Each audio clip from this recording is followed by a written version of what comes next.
Hello folks, I hope you're having a good day today. Hey, today I want to take a look at another couple of stories by Robert Howard. In particular, I want to take a look at the Fires of, and I honestly don't know how to pronounce this guy's last name. He was a famous king during the Assyrian era and so forth. It's spelled Asshurbanipal, which I understand has one too many S's in it based on historical stuff and so forth. So I'm not going to even try to pronounce it for you by Robert E. Howard.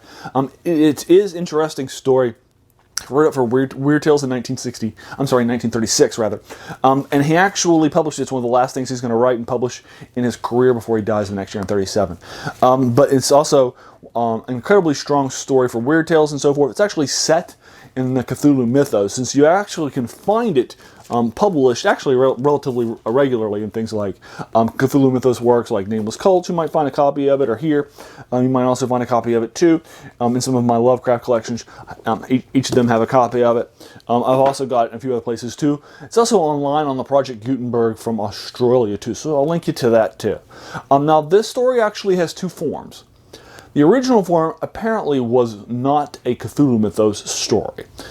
Instead, those aspects were sort of added into it later after an edit that Howard's going to do before he submits it to Weird Tales.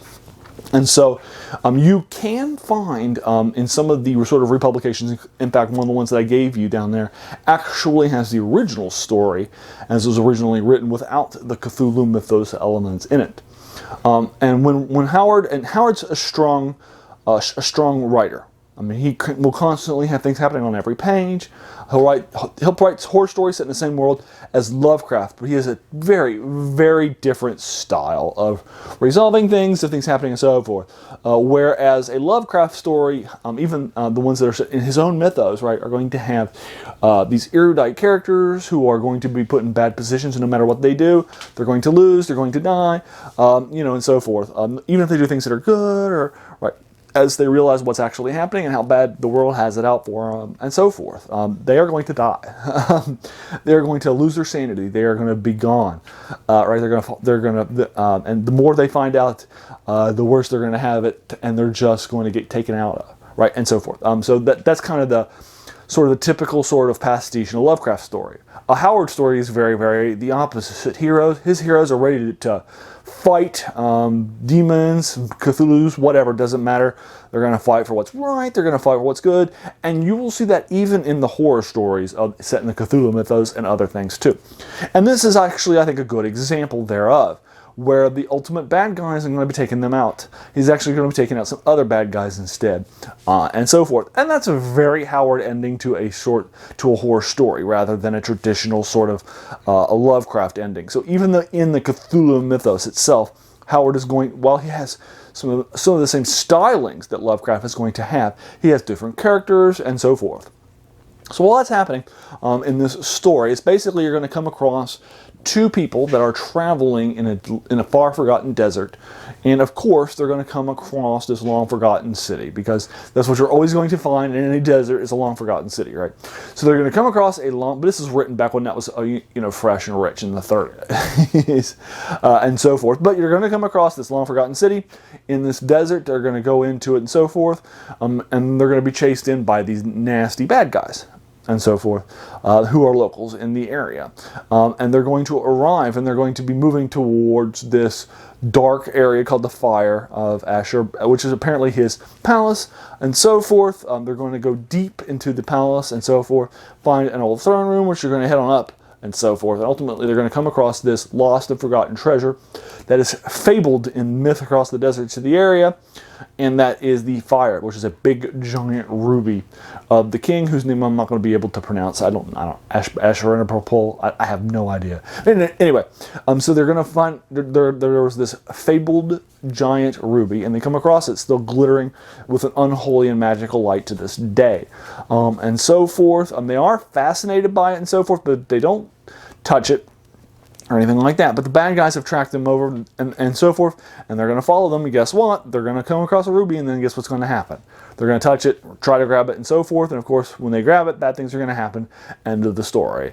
Now, I won't normally give you the sort of end of a story like that, but I do think here it's important because it's important to kind of do a few things. First of all, I didn't give you much in the story, so you still have lots and lots to read. Second of all, it's a Howard story. That's how every Howard story ends. No Howard story is going to end with good guys who are doing the right things and staying away from the nasty, things are going to get punished for it. And that's just not going to happen. They're going to survive. They're going to fight their way out. They're going to get out. That's the Howard sort of mentality, right? You get that with Conan stories. You get that with Solomon Kane stories. You get that with Cole stories. You get that with random one-of stories that star a character that you've never had before. You're even going to get that in his boxer stories, right? You're going to where his characters are starring a boxer in in sort of the boxing sort of subgenre that was popular during the pulps of the day, right? That's who Howard is, and that's who Howard writes. He writes these great big heroes and so forth. That's just what he's going to bring to the table. He's going to have strong action scenes. He's going to have strong characters. He's going to have strong settings. That's who he is, and his strong characters are going to always push forward. They're always going to fight for what's right, and they're going to survive. So you know it going in. How, what, those sorts of things. Maybe are they going to be attacked, and so forth. Maybe there'll be some changes to them and so forth as a result of the characters and the adventures, but that's what they are. You're never going to read a Conan story where Conan dies. It's not going to happen. Conan survives the fight again, right? And the same thing happens here too. So I am not, because if you've read Howard stories, you'll know they're not going to die as long as they're not evil or bad guys. Then so I'm not gonna. I don't feel that I've gone outside of the sort of traditional sort of thing that I try to do here. But again, I try to leave you a lot on that too. So again, I'll kind of leave you with that. Howard does have a little bit of a sort of the racism of his era, so I do want to make sure you're aware of that. It's not that strong in this story, so I'm giving it to you. There are a couple of his stories that aren't bad, but they're really heavy in things like he has some stories that are in the sort of yellow peril concept where you have these these Chinese people where they're all evil. There's no redeeming qualities to them all. They're just absolute caricatures of how they were seen, during that era. Just a total Fu Manchu sort of yellow peril style of writing. And so there are a few of them like that I'm not going to be giving you and so forth. I do think it's light here, so I didn't really invest it. And one of your heroes actually is non-white too, which I think helps too. Anyway, so there it is. I'll link you to it in the comments below. Let me know what you think. I don't know if you've read either one of the sort of versions, the one that has the Cthulhu Mythos or the one that does not. But the good thing about Howard's Cthulhu Mythos one is that it's not really that really strongly in the Cthulhu Mythos. Howard lets his stories be his stories. And the strength of that is also the strength of, I think, some of the best stories in the Cthulhu Mythos by Lovecraft himself aren't ones that are going to spend like every page talking about the mythos. They'll bring them in occasionally to bring in some tone, to deepen the story, to deepen the mood, and to raise the stakes as to what's happening. But then that's it. And then they leave stage left and so forth. They're not the main feature of the story. And Howard understands that. He knows how to write that and so forth. And so I think this story is better for it, even the Cthulhu Mythos one. It's also something you may see. You may see the fire in like modern day Cthulhu Mythos video games, board games, and RPGs, and so forth, and modern sort of Cthulhu Mythos sort of eras with their modern takes on the sort of traditional Cthulhu Mythos. So you'll also kind of see the fire in that story still here, and that object from the story, about in various sort of media that you're running into today. Just so you know. So, all right, there you go. That's the fire. Again, I'll link you to it below. Let me know if you think about it in the comments below, if you've read it or either of the stories. Which one do you think is better? I'd be happy to talk with you about that too. I think it's the Mythos one, but I'm happy to engage you on that if you think it's the actual one, and so forth. But anyway, happy to engage you about any of those things in the comments below. And hey, if you watch this and you enjoyed it, there's no reason not to hit the subscribe button, because we all have so many things to do with our reviews and so forth. They're going to be coming to you. I try to unpack a lot of these sort of forgotten fantasy classics, science fiction, and horror for you.